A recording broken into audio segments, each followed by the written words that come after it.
another episode on my YouTube channel, another appointment.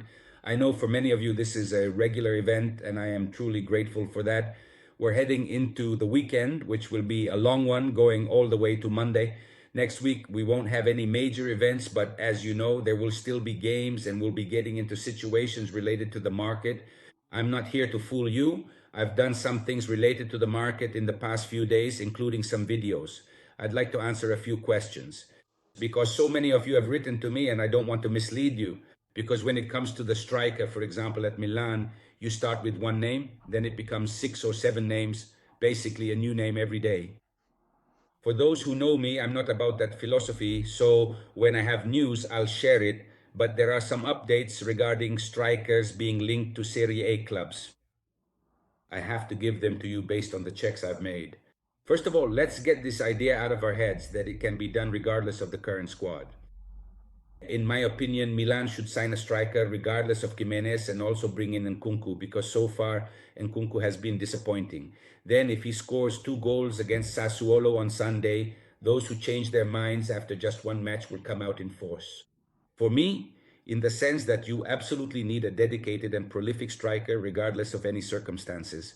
Furthermore, I must emphasize that if Allegri does not relinquish the idea of playing with a crucial third midfielder, specifically a player like Fofana, upon the eventual return of either Ricci or Yashiari, then the significant investment in acquiring a new striker would be, you should make it in June. A striker, you should get him now anyway. Trying not to make a mistake, but if you get a striker who doesn't play, it's pointless to spend a lot of money, assuming, of course, that Milan even wants to spend that much. About Icardi, I'll tell you what I know. I've listened and you've written to me asking about it. Above all, he was offered to Milan, as far as I know. According to official sources, no, but that other intermediaries may have spoken yes. At the moment, Icardi has significant offers from Mexico, Brazil, Qatar, and Saudi Arabia, and he intends to wait. All these countries have made strong inquiries about Icardi. If Icardi wanted to choose a less demanding but more lucrative league, he would do it.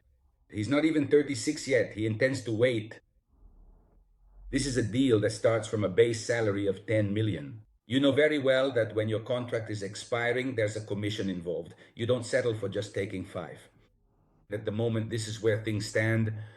So I think all the talk for clicks is fine as long as you don't change the destination or the recipient of a negotiation every day. With Zirkzee, it's very simple. He's the first name on the list. Gasperini is clearly in favor, but then Gasperini stopped. It's no longer up to him. It depends on those who have to bring him the player and whether there might be other offers. I have no doubts about Zirkzee, but right now Manchester United needs to sign another striker because Zirkzee has been used a lot recently, so they definitely need to make another move up front in order to free up Zirkzee. And above all, when they decide to make another move, they also need to have a convincing formula. What does a convincing formula mean? You shouldn't ask me for a loan with an option to buy. It's true that some time has passed since I signed him. It's true that I haven't had a return, but it's also true that I paid for him. I think they don't want to end up looking like rich fools anymore. I apologize. It's just a way of saying, to point out that they've already thrown a lot of money out the window. The Mino situation is much simpler because he's a great talent who has barely ever been used. So Mino is a situation. He's an attacking midfielder. He brings depth to the negotiation. He's a midfielder who can play in several roles and he would be perfect in Conte's system because he has outstanding qualities and above all, great versatility. But with his way of interpreting modern football, like providing assists, goals, real impact and everything, there you can maneuver a bit differently. And that's why Napoli has kept him at the top of their list. As for the rest, believe me, when we get to the heart of the matter, we'll talk about it. And the same goes for Lucca. Today, I want to emphatically reiterate what I've consistently said. Lucca, who is now being constantly and unfairly criticized as if he were absolutely the worst striker on the entire face of the earth, is most definitely not the worst striker on the face of the earth in terms of a comprehensive and fair evaluation of his performance and capabilities. We can also thoroughly discuss and consider whether Napoli now wants to be absolutely and completely sure about Lukaku's comeback to optimal form in terms of his physical readiness and overall condition.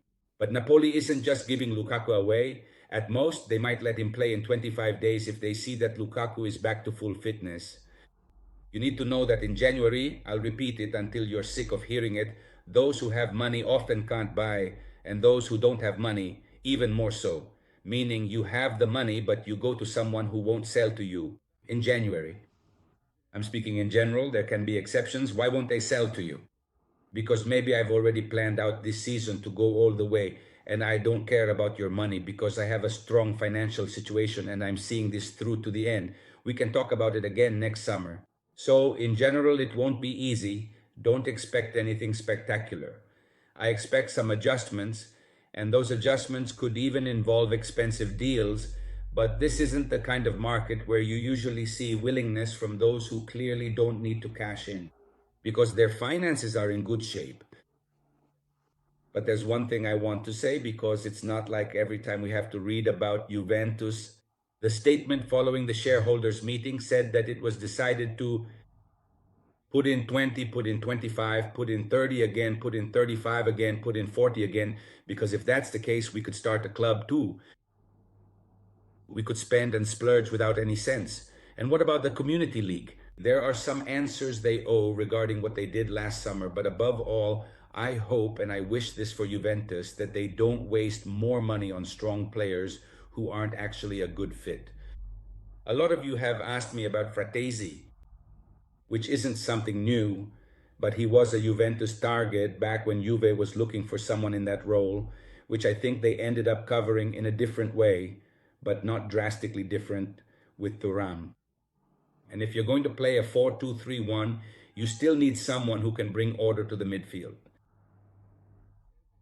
Juventus has the problem that if they have to, aside from the fact that Inter was asking for 50, which now might have become 40 or 35 plus bonuses for Fratesi.